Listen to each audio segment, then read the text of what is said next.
आज हम जानेंगे हमारे सबसे बड़े शत्रु मिथ्यात्व के बारे में। बाहरी शत्रु तो हमारा उतना नुकसान नहीं पहुंचाते जितना ये मिथ्यात्व हमारे भीतर बैठकर हमारा नुकसान करता है। ये ही वो मिथ्यात्व है जो हमें जन्म मरण की परंपरा में धकेले हुए हैं।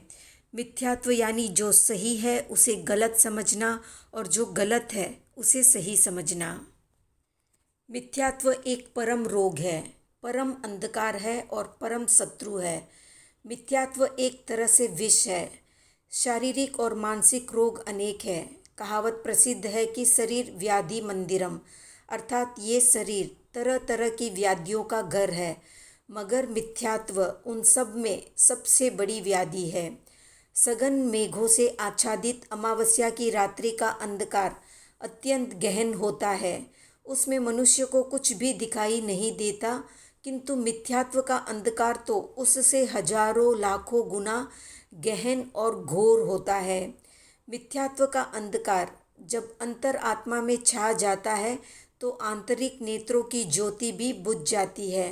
उससे भी सत पदार्थ दृष्टिगोचर नहीं होते। इसलिए मिथ्यात्व परमतम है, अंधेरा है। संसार में सबसे बड़ा अंधकार मिथ्यात्व का ही है। अहित उत्पन्न करने वाला और हित का विघात करने वाला शत्रु कहलाता है। संसार में अनेक लोगों के अनेक शत्रु होते हैं, जिसके निमित्त से किसी का कुछ अनिष्ट हुआ कि वही उसका शत्रु बन जाता है, मगर मिथ्यात्व से बढ़कर कोई शत्रु नहीं हो सकता।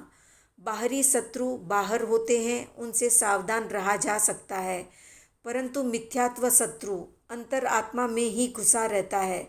उससे सावधान रहना कठिन है। वो किसी भी समय बल्कि हर समय हमला करता रहता है। बाह्य शत्रु अवसर देखकर जो अनिष्ट करता है उससे भौतिक हानि ही होती है, मगर मिथ्यात्व आत्मिक संपत्ति को धूल में मिला देता है। वास्तव में देखें तो इससे बढ़कर कोई और शत्रु हो नहीं सकता। अन्य शत्रु अधिक से अधिक प्राण हरण कर सकते हैं, धर्म को नहीं छीन सकते, किंतु मिथ्यात्व का जब जोर होता है तो धर्म का भी विनाश हो जाता है। इस प्रकार से मिथ्यात्व एक परम शत्रु है हमारा। मिथ्यात्व के वशीभूत होकर जीव विपरीत श्रद्धा वाला बन जाता है। वह असत को सत और सत को असत मानने और जानने लगता है।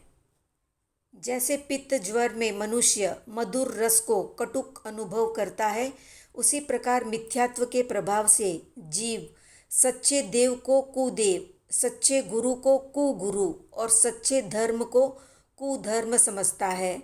साथ ही मिथ्या देव, गुरु और धर्म को समीचीन समझता है और इस कारण वो अहित के मार्ग पर ही अग्रसर होता जाता है। वास्तविकता ये है कि मिथ्यात्व पापों में सबसे बड़ा पाप है, श्रापों में सबसे बड़ा श्राप है, तापों में सबसे बड़ा ताप है। वो समस्त कर्मों का जनक है। यथार्थ तत्व पर श्रद्धा न होकर विपरीत श्रद्धा होना ही मिथ्यात्व है। मिथ्यात्व दर्शन मोहनीय कर्म के उदय से और अनंतानुबंधी कसाई के उदय से उत्पन्न होता है।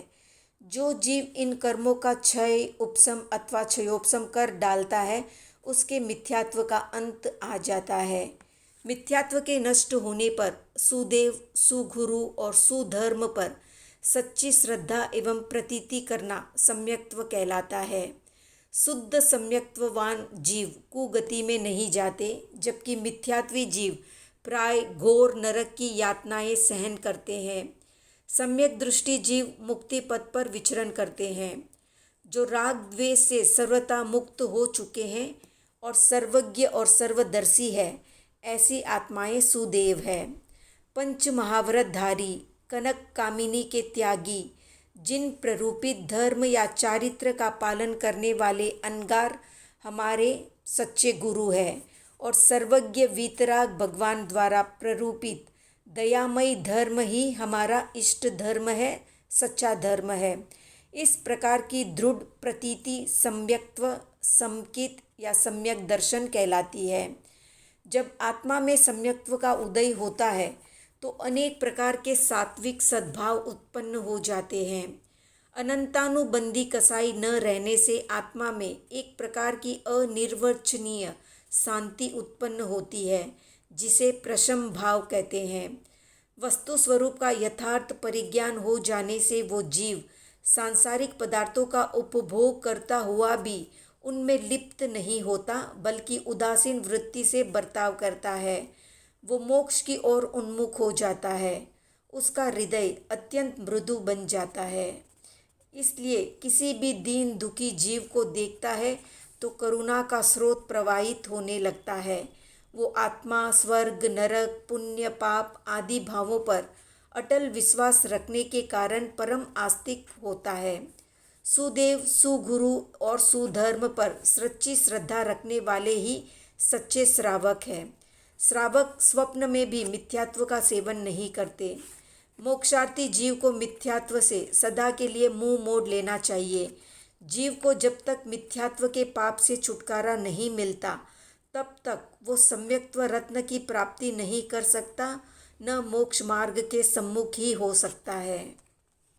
सम्यक दृष्टि भली भांति जानता है कि मिथ्यात्व के कारण ही ये आत्मा अनादिकाल से जन्म जन्मांतर में नाना प्रकार के कष्ट सहन कर रही है। मिथ्यात्व के हटते ही आत्मा मोक्ष की अधिकारी हो जाती है और मोक्ष मार्ग पर चलने योग्य बन जाती है। आत्मा स्वभाव से सर्वगुण संपन्न दिव्य प्रकाश वाला है, किंतु मिथ्यात्व के कारण अपना प्रकाश फैलाने में सर्वथा असमर्थ बना हुआ है। इसलिए आत्मा के उद्धार का या आत्मा के शोधन का सर्वप्रथम सोपान सम्यक्त्व ही है। ठानांग सूत्र में भगवान ने 4 प्रकार के पुरुष बतलाए हैं। उनमें से प्रथम श्रेणी में वे हैं जो भगवान के वचनों पर पूर्ण रूपेण श्रद्धा रखते हुए स्वप्न में भी उनमें कभी असत्यता की आशंका नहीं करते। भगवान वीतराग के वचन यथार्थ ही होते हैं, क्योंकि वे सर्वज्ञ के मुख से निकले हुए हैं। जो महापुरुष सर्वज्ञ होने के कारण समस्त वस्तुओं के स्वरूप को यथार्थ रूप से जानते हैं और वीतराग होने से किसी को धोखा देने या बहकाने के लिए या स्वार्थ से प्रेरित होकर अन्यथा भाषण नहीं करते, उनके वचन मिथ्या नहीं हो सकते। वहाँ मिथ्या भाषण करने का कोई कारण नहीं है। इसलिए मुमुक्षु जीव को चाहिए कि वो वीतराग के वचनों पर लेश मात्र भी संदेह न करे और निश्चल और अनिश्चल विश्वास रखकर उन्हीं के अनुसार प्रवृत्ति करे। यदि अल्पज्ञ अवस्था में वस्तु स्वरूप के विषय में शंका होना स्वाभाविक है और वो हुआ ही करती है, किंतु वो शंका श्रद्धापूर्वक होनी चाहिए। उस शंकालु के गर्भ में अविश्वास छिपा नहीं होना चाहिए। गौतम स्वामी 4 ज्ञान के धारक होकर भी भगवान के समक्ष अनेक शंकाएं करते थे और भगवान महावीर उनका समाधान किया करते थे। तो क्या गौतम स्वामी दृढ़ सम्यक्त्वी नहीं थे? अवश्य सम्यक्त्वी थे, पर उनकी शंकाओं में अश्रद्धा का सम्मिश्रण नहीं होता था। वे भगवान के वचनों पर पूर्ण एवं अटल श्रद्धा रखते हुए विशेष निर्णय के लिए जिज्ञासा से प्रेरित होकर शंका करते थे। इस प्रकार की शंका करने से सम्यक्त्व दूषित नहीं होता। जिस शंका में अश्रद्धा मिली रहती है, तत्व की सच्चाई पर जहाँ विश्वास नहीं होता, वही सम्यक्त्व दूषित होता है। अगर कोई शास्त्रीय विषय सूक्ष्म गहन या जटिल हो और हमारे मस्तिष्क में न आता हो, तो भी उसे यथार्थ ही मानना चाहिए और उसकी यथार्थता के विषय में संदेह नहीं करना चाहिए। शास्त्रों में कहा गया है कि वीतराग सर्वज्ञ द्वारा कथित सूक्ष्म तत्व कुछ ऐसे भी होते हैं जो हम अल्पज्ञों की बुद्धि द्वारा ग्रहण नहीं किए जा सकते और तर्क द्वारा उनमें बाधा भी नहीं दी जा सकती। ऐसे तत्वों को भगवान की आज्ञा होने से ही अर्थात आगम कथित होने से ही स्वीकार कर लेना चाहिए, क्योंकि जिन या तीर्थंकर कदापि अन्यथावादी नहीं होते। जिन महात्माओं ने अज्ञान एवं राग द्वेष को पूरी तरह जीत लिया है, उनके असत्य भाषण का कोई कारण नहीं हो सकता। कदाचित मिथ्यात्व से ग्रस्त कोई अश्रद्धालु व्यक्ति कुतर्क करके सत्य पथ से विचलित करने का प्रयास करे तो भी दृढ़ प्रतिज्ञ एवं शुद्ध श्रद्धावान बना रहना चाहिए। उसे स्पष्ट कह देना चाहिए कि वक्ता की निर्दोषता पर वचन की निर्दोषता निर्भर है। जो वक्ता वीतराग है वो सदोष वचनों का प्रयोग कर ही नहीं सकता। संभव है कोई तत्व हमारी समझ में आवे और कोई न आवे, तथापि सर्वज्ञ ने जो कहा है वो सत्य है और शंका से परे है। यही तथ्य आचारांग सूत्र में भी कहा गया है। वही सत्य है और वही असंदिग्ध है जिसका तीर्थंकरों ने प्ररूपण किया है। शुद्ध श्रद्धावान पुरुष ही स्व पर का कल्याण करने में समर्थ होता है। जिसके हृदय में श्रद्धा नहीं है और जो कभी इधर और कभी उधर लुढ़कता रहता है वो संपूर्ण शक्ति से पूरे मनोबल से साधना में प्रवृत्त नहीं हो सकता और पूर्ण मनोयोग के बिना कोई भी साधना सफल नहीं हो सकती। सफलता श्रद्धावान को ही मिलती है। जिसे पित्त ज्वर का प्रकोप हो उसे दूध जैसा मधुर पेय भी कटुक मालूम होता है। ज्वर के कारण उसकी रुचि विकृत हो जाती है। दूध तो दूध ही है, उसमें जो मधुरता है वो कहीं चली नहीं जाती।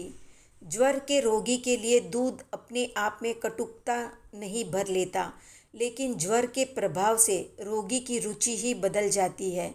इसी प्रकार मोहनीय कर्म के प्रभाव से धर्म जैसा मधुर उपकारक तत्व भी मिथ्या दृष्टि को रुचिकर नहीं होता है, मगर धीरे धीरे जब कारण मिलते हैं तब मोहनीय कर्म शिथिल होता है, दूर होता है। तब जीव में धर्म की रुचि उत्पन्न होती है। ठीक उसी प्रकार जैसे बुखार हट जाने पर दूध मीठा मालूम होने लगता है और भोजन के प्रति रुचि जागृत हो जाती है। मिथ्यात्व से ग्रस्त जीव की भी रुचि जब खराब हो जाती है तब आनंददायक, शाश्वत, हितकारी, परम कल्याणमय धर्म भी अरुचिकर प्रतीत होता है। तो इस तरह से सब पापों का मूल है मिथ्यात्व। इसे गहराई से समझे और इससे दूरी बनाए, तभी हमारा संसार चक्र समाप्त होगा। अन्यथा पुनः पुनः जन्म और पुनः पुनः मरण, यही हमारी नियति बन जाएगी। आज का प्रश्न है कि मिथ्यात्व के कितने प्रकार हैं, कमेंट में बताएं। वीडियो पसंद आया तो लाइक, शेयर, सब्सक्राइब करें।